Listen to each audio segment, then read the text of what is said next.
dari kelompok 7 yang beranggotakan Saya Erista Ikanesila. Saya Rizky Menkiana. Saya Anatri Wahyuni. saya Cici Vera Renisan. Saya Vera Syafira. Dan saya Berlicia Mutiara Najwa.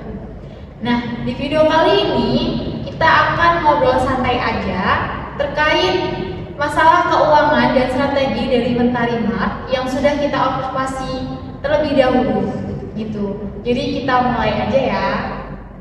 Baik, buat pertanyaan pertama buat Kak Ika, itu menurut kamu apa sih tantangan terbesar dalam mengelola keuangan usaha retail seperti Mentari Mart? Menurut aku sih tantangan terbesar itu ada di pengelolaan arus kas yang gak stabil. Kadang penjualan ramai, tapi di lain waktu juga bisa sepi.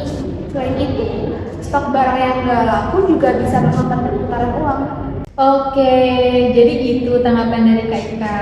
Selanjutnya, kita akan menanya buat Kak Gia. Jadi di situ menurut kamu itu strategi apa sih yang bisa dilakukan untuk meningkatkan keuntungan di Mentari Mart itu? Jadi, strategi yang bisa kita lakukan yaitu dengan menyediakan barang yang paling banyak diminati oleh konsumen serta memberikan promo atau diskon. Nah, selain itu juga menjalin hubungan yang baik dengan supplier itu sangat penting supaya bisa mendapatkan harga yang lebih murah. Oke, jadi gitu. Menarik sih. Nah, buat pertanyaan selanjutnya nih buat Kak Ana. Kalau untuk rencana ke depannya, itu kira-kira usaha ini bakal dikembangin ke arah kemana sih?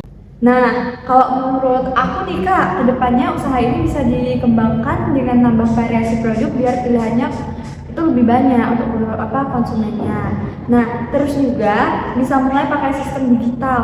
Kenapa? Karena untuk mencatat keuangan dan stok barang jadi lebih praktis dan minimalisir kesalahan kita.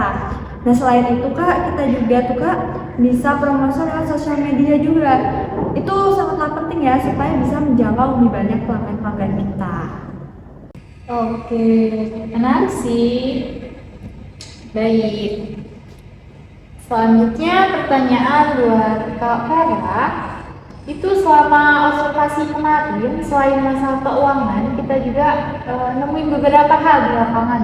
Menurut kamu itu apa aja sih? Ya, jadi dari hasil observasi kita kemarin itu masih ada beberapa barang yang belum ada label harganya.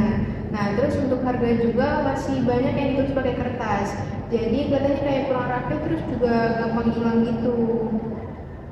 Oke, jadi masih banyak ya permasalahannya di Mentari Mart itu. Nah, selanjutnya buat pertanyaan Kak Cia, kalau menurut kamu itu dari masalah itu ada dampaknya nggak sih buat ke usahanya? Pastinya ada dong. Nah, dampaknya itu pembeli jadi bingung karena nggak tahu harga barang. Jadi harus nanya dulu ke kasir. Selain itu bisa juga terjadi kesalahan saat transaksi. Misalnya nih harga yang disebutkan berbeda dengan yang sebenarnya. Nah, dari sisi tampilan juga jadi kurang menarik. Jadi kesannya kurang profesional gitu. Nah, selanjutnya kalau buat solusi yang bisa dilakukan itu apa sih? Oh, untuk solusinya itu menurut aku sih sebaiknya semua barang itu dikasih label harga yang jelas ya Kak. Terus kalau bisa pakai label yang lebih rapi, terus misalnya tuh dicetak atau pakai sistem digital. Nah, yang penting juga harus rutin dicek supaya nggak ada barang yang terlewat tanpa harga.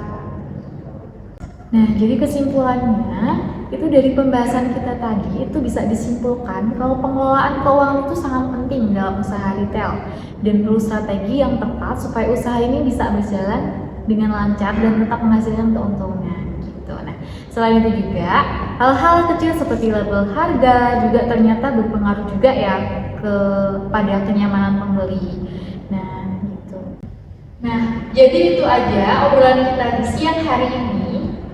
Dan semoga bermanfaat untuk kita semua. Jangan lupa like, comment, and subscribe.